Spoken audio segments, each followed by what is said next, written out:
Welcome into the MVFC First Goal podcast. I'm your host, Kelly Burke, and I've been wanting to get a football operations person on for a while, and I'm fortunate to have one of the best this week from Illinois State, Alicia Mays. Alicia, welcome to the show. Thank you, Kelly. Yeah, it's I just actually saw you. Luckily, the last 2 weeks, it was a bonus. Yeah, that's been really fun, and we dodged the rain the last 2 weeks. So yes, very awesome. True. Well, you're in your second year now with the Redbirds, and for people that are unfamiliar, with what the director of football operation position entails, take us through the day-to-day, the week-to-week aspects of your job. Sure. So in a broad spectrum, I am basically the internal and external liaison for Illinois State football. So to kind of narrow that down, internally, I communicate with academics, strength and conditioning, video, equipment, even the university. And we just make sure that all of our coaches and players are getting to where they need to go. And so that's kind of a broad spectrum of internally. And then externally, I do all travel. I help with recruits, bringing them on campus and doing all of their either flights or hotels and that sort of thing. And I do a lot of meals. I feed these big guys all the time. So I talk to a lot of catering people and just basically am the main communicator for Illinois State football and making sure about 120 people get to where they need to go. Yeah, so. And I'm sure you're probably the best friends of all those football players since you handle the food aspect, right? Oh, yes. They love that. And they love to tell me exactly like, oh, that was really good, hint, hint. Like, let's do that again. I love it. It's fun. Well, your dad, Brock, is a longtime college football coach. And so what was it like growing up as a coach's kid? And what are some of your earliest memories in the sport? Oh, that's a fun question to answer. So it was a different upbringing from what I've heard. I don't know any different. But some of the fun memories that I have are whenever we got time to spend with Coach, it would be like Thursday night recruiting. He'd bring home his tapes. He'd sit me on the couch and give me a exact notepad that he would also use to evaluate the players. And we would go through and evaluate each player after dinner, and it was so much fun. And then for like holidays, we would do like time testing because we all are very active in the Spack family. And so he would test our 40-yard dash and our NFL shuttle, and he'd keep those records for Christmas and Easter, and each year, hey, I brought out your last times, and you need to improve on those times. So, I mean, just fun things like that. We got creative with spending time with Dad. So, and then another huge memory for me would be during Christmas is the bowl games. Those were incredible. Santa seemed to find us wherever we were. So it was really fun to be able to go to bowl games and that being a norm. So that's awesome. Do you guys does he still break out the testing on family holidays? If you guys aren't playing in a playoff game? Yeah, I guess now that we're done, we do go and work out together, but I guess we don't be as competitive as we used to be. But well, what grandkids come around, he'll start testing them. Oh, I'm sure. Well, what's the dynamic like now working with your dad? Because several people have told me that you guys keep it, very business-like in the office, that, you don't call him dad, that you call him coach. Right. That's the main, leap I needed to get over was to call him coach in the office. If I called him dad, everyone would look at me like, what? We're in the office setting. So I call him coach at home. I call him coach all the time. And sometimes he gets bothered if we're at a family dinner and I'm calling him coach and he's like, I'm your dad. But no, we keep it very professional. We're actually like best friends. So we're able to, this is a family business and we're in it together and we're in it for the betterment of Illinois State football and for this program and for the university. So everything we do together and try to make it the best possible. And how special was it last season? Because, Brent was also on the squad before he graduated. And so, the three of you guys were essentially in one place all the time. And I know your mom travels to all the games too. Oh, last year was incredible because not only was Brent in his senior year and I got to watch him practice every practice, which was awesome. And to play every game, it was really fun. But also my husband, John, was doing his dissertation at the time. And he ended up doing his dissertation over Illinois State football. And Oh, so, nice. yeah, before I even got this job, he would come to practice and observe every single entity for a whole entire year. So he got to travel with us last year. So it was quite the family production and the family business, like I said, and it was a special year. So we all understand now what we go through. So yeah, it's really a family business. Yeah, that's interesting. I didn't realize your husband did that. I was thinking he was back in Kansas the whole time. So, Yeah, but he was commuting. So yeah, yep. that's great. So, your major, when you went to Purdue for college, and your major was organizational leadership and supervision, what were your career plans coming out of West Lafayette, and how did that lead to the job, the first ever position of the director of softball operations at Kansas? Yeah, so that's a really interesting question because I just feel like this kind of fell in my lap that God gave me all these signs like, hey, you need to be in operations. My senior year in college, I ended up being an operations intern for the Indianapolis Colts. And I thought, oh my gosh, I love football, and this ops thing is kind of really cool. So that's what initially started the love of operations. And it was very broad. I didn't really know what I wanted to do with it.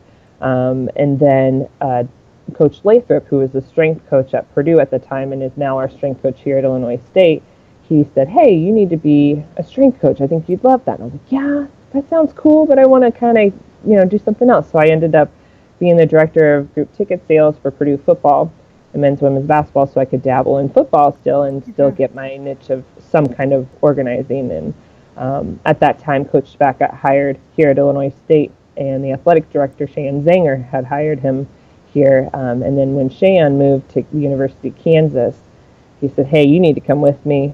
I'm going to open this position to be director of softball operations. You need to go to grad school. And I thought, you're right. You're so right. So he's been a great mentor to our family, and I ended up taking that position, and it turned into a full-time position where I was at Kansas for 4 years or 4.5 in operations for softball, and met my husband there, and then Coach said, hey, this operations position's open for football, and I know you love football. What do you want to come work for the family business? I said, heck yes, I can't wait. So go ahead.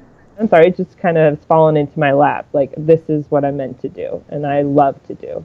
I just love football operations. Yeah, you can definitely see your passion. So that kind of leads me to my next question. When your dad came to you, I mean, was it a hard sell? At first it was, because he originally had this position open probably a year before I got this position. And he said, hey, what do you think about this? And I said, I found a husband, and so if I'm going to be in operations, I think I need to pursue this husband route for a little bit, and then I'll let you know. Yeah. So this came back around the second time, and he said, this is my last time I'm asking you if you want to be in operations for football with me. And I said, okay, I will. Okay, we're married now. We're good. It was fun. So. Would you say, was there a big difference transitioning from softball operations to football? No, I would say softball was super detailed. I had to make sure that 30 people got food in a timely manner, even though games could be an hour and a half to 3 hours long, and they had 5 or 6 games a weekend and 4 days of travel. So it was a different type of operations. It was more of a detailed oriented operation, and not to say football is not, but it's more of a broad detail, whereas softball is more individually detailed. So it really helped me to get organized and understand the organization of a whole unit rather than, just individuals, and then get into play that the individuals, you need to spend time with them as well. So just the whole organization, organizing the whole operation of softball, detailing softball, really translated into football. So it was a great transition. Well, there are only a handful of women in college football in your position, and I doubt that's something probably you ever think about, but what would you say is the significance of being being a female rather, working in football operations? Yeah, so I don't really think about it because, like I said, it's a family business. So I don't think I'm working with a ton of guys, and this is a very male-dominating environment. I just think this is my family. These are my friends and family, and I love these people. And so I haven't really thought about that, but when I do go to like the director of football operation, we have different conferences and that kind of thing, I do notice, oh, there's only a couple of girls, and I tend to gravitate to them and be like, hey, what do you guys do? So, but I also talk to all of my guys as well. But I think that females bring a different perspective to football. I'm able to have more of a broad perspective, and I can tell coach, hey, I didn't notice energy today in practice, or I'll tell them during practice, like, hey, the energy's kind of, because that's stuff that I can notice, and all the coaches are worrying about X's and O's. Or the organization part of it, I have a different sort of idea towards organizing. Hey, what about this idea rather than, what the norm has been? So it's been fun and it's been interesting, and I haven't really thought about being a female and male dominating, environment, but it's worked out wonderfully. Are people ever surprised when you go on the road, to see you, I guess, with the team? Because I don't get it anymore, really, but I know when I started my career, people were always surprised that I was a woman in sports and that I knew what I was talking about and that I love sports. Right. They initially go to, are you the trainer? And oh, no, you don't want me to be a trainer. But then they're, understanding of, oh, okay, she runs the show, because it's kind of fun. A lot of our guys, or all of our guys, I should say, are very respectful. And they basically are calling me the queen bee. They don't really call me that, but, they're very respectful, and they make sure everyone knows I'm in charge. So it's not just me asserting my presence. It's the guys that kind of, here you go, she's in charge. So I think that helps a lot, too. Nice. Well, my conversation with Alicia Mays continues shortly, but if you're enjoying this edition of the MVFC First Goal podcast, check out all the Lineup Media Group offerings featuring your favorite sports and non-sports podcasts, too. Now back to the show.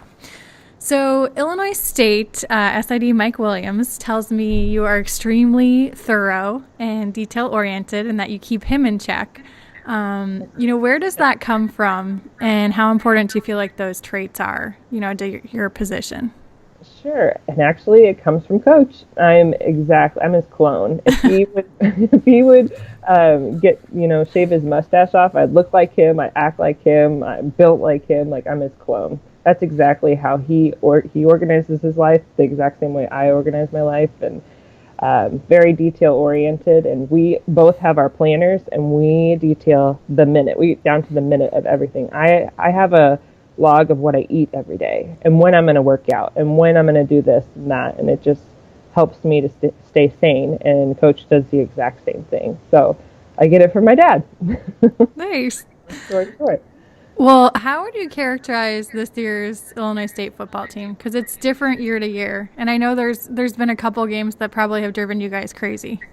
Yeah, this is a different year. We have some ups and downs, but these guys are wonderful. They're salt of the earth guys. Like, you'd want to go to battle with all of the players and coaches. So I think that they just keep chugging away, and they go back to fundamentals of being a tough football team and being good people, doing the right thing all the time and doing it that way every time. So I think that's what's going to help us sustain, our success. And I think that they do a great job even through adversity of, hey, next one, we got to, next game. So it's been a little bit of a different year, and we've been trying like, what is going on? But this year we've really had to focus on the energy level. And like I've told you, that's been my job during practice, to be like, hey coach, the energy's not good, like, you know what I mean, or the energy's great, like we're doing great. So I think we thrive off of energy and external confidence with each other and being a brotherhood. So this year's a little different. And years past, sometimes they're like, nope, let's go out and just fight, and so we'll see. But well, they always say, to be the best, you have to beat the best. And you guys certainly have a challenging schedule to close out the regular season. So, with 2 games left technically in the regular season is when we're taping this. What are your impressions right now of the conference this year? Our conference is second to none. We are incredible. And it seems like everybody in the Missouri Valley Football Conference are tough kids, and they just work hard and are physical, and it just, we fit in with that mold too. So we just all kind of beat each other up, and it's kind of fun every week to be like, oh my goodness, that this team won or this team won, and it's not just like it's a dominating presence as a conference, and it's fun to be a part of. And I love going to other venues and feeling welcome, but yet we're there to compete. So yeah, the Missouri Valley has been really fun to be a part of, to see the toughness and competitiveness that everyone has. What are your long-term goals professionally? It's because it really sounds like I wasn't sure if you want to stay on the operations side or go into coaching when I came into this interview, but it really sounds like you absolutely love the operations side. I'm telling you, this is my dream job. I want to be director of football operations the rest of my life. Like, I love it. A lot of people are like, oh, don't you want to be in administration? I'm like, no, I want to do this. This is what I want to do. I love it. Like, I feel like this is my calling, my niche. God's created me for this position, and I just love it. So, yeah, this is it. That's awesome. Well, you were a college softball player, and you started your career at Florida, and then you transferred to Purdue for your last 3 years. What position was your favorite? Because you played all over the field, from what I could tell. And how did being a college athlete, prepare you now to work in college athletics? Yeah, so my favorite position was probably first base, but I was utility, so I also caught. I like to catch as well because I thought I could pick up on different pitching techniques and help the pitchers out. I thought that was kind of fun to have that relationship with another person rather than keeping it so individual in your position. But yeah, I would say first base and catcher were my favorite positions. And then to answer your second question as to how athletics in general has prepared me for life, I've had to be very detail oriented throughout college and to be very organized. Being on the road 4 days a week during season, you had to also communicate with your professors and learn how to communicate and to be prepared ahead of time, and not only for schooling but for your physicality, that you go to the training room, that that you are communicating to every entity and to make sure that you have your best foot forward for your team. So I think that athletics was huge in the standpoint of helping me with organization, detailing, work ethic, and just the basic drive and passion towards what you do every day. So. You mentioned your husband earlier in this interview and how he completed his dissertation recently and was able to move to town, so to say, full time. And you also have a dog, Kirby. And so how do the two of them really help balance you out, especially during the rigors of football season? Oh, I can't wait to go home to them every day just to not talk about football sometimes, even though I love the sport. It's just nice to be like, hey, I'm kind of a person. You know what I mean? I'm not just like a football person. But John has been amazing. He's so supportive, and he is a basketball coach here for a local Division III program. So he understands, and like I said, went through the whole dissertation process with the football team. So he knows my regimen schedule, and he understands athletics, and he understands what we're both going through. So we're helping each other out. And then we have Kirby, our golden retriever. He's 3 years old, and we love him. He is basically our child.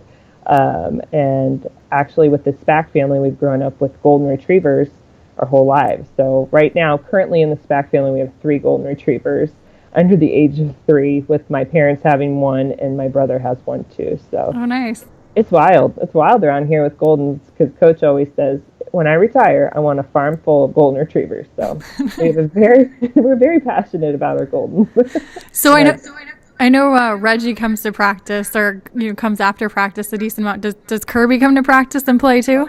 All 3 of them do. So Reggie's my parents' dog, and then Kirby's our dog, and then Kavik is my brother's dog. So all 3 of them come and run wild and steal players' gloves, and just try to make it feel as family environment as possible, because a lot of these players, haven't been home in a while, and they miss their dogs, or like, here, have your dog fixed and pet my dog. So and make it feel like other coaches bring their families to practice at the end of practice, and the kids go and run and see the players, and we try to make that a family environment. So that's why we bring our dogs to practice. So now probably the most important question of the podcast: who is the best athlete in the Spack family? Oh man, that is a very good question. Well, I've only seen a few tapes of my father, and he doesn't run very much anymore, but I would say he's probably the strongest out of all of us. And then I would say my brother is the quickest out of all of us, and I'm kind of in between with both of them. So we all 3 have our have our good qualities to us in athletics. Nice. And I know your dad is a big racing fan. And, I've seen pictures. You guys used to go to the Indy 500. I think you still do, every May. And I know I've seen a picture of you guys all at Talladega. Has that racing kind of aficionado passion rubbed off on you? So I love to go to races now, just out of the pure, just nostalgic of being in a big environment like that, and everyone's so passionate about it. I'm not quite passionate about the racing, but I'm passionate about, oh, look at all these fans, and it's so fun and vibrant, and everyone's just very happy. But Coach, that's his one element that he can be a fan. Like he's usually not a fan for football. Like he just kind of, that's business to him. But racing is like, it gets him going. He's a gearhead, quote unquote, is what we call him. So yes, I've grown to get a passion for going to the Indy 500, at least in Talladega was fun too. And it's been a whole family affair now that everyone gets involved, and we make a weekend out of each trip. And it's not just racing. My husband loves to golf, so they'll go golfing in racing. So it's you get everybody involved with Coach's passion. So nice. It's fun. So you've been fortunate because you've been around both the FBS and now the FCS side of football. And so make the case a little bit for FCS football and, just kind of the charm of it, so to say.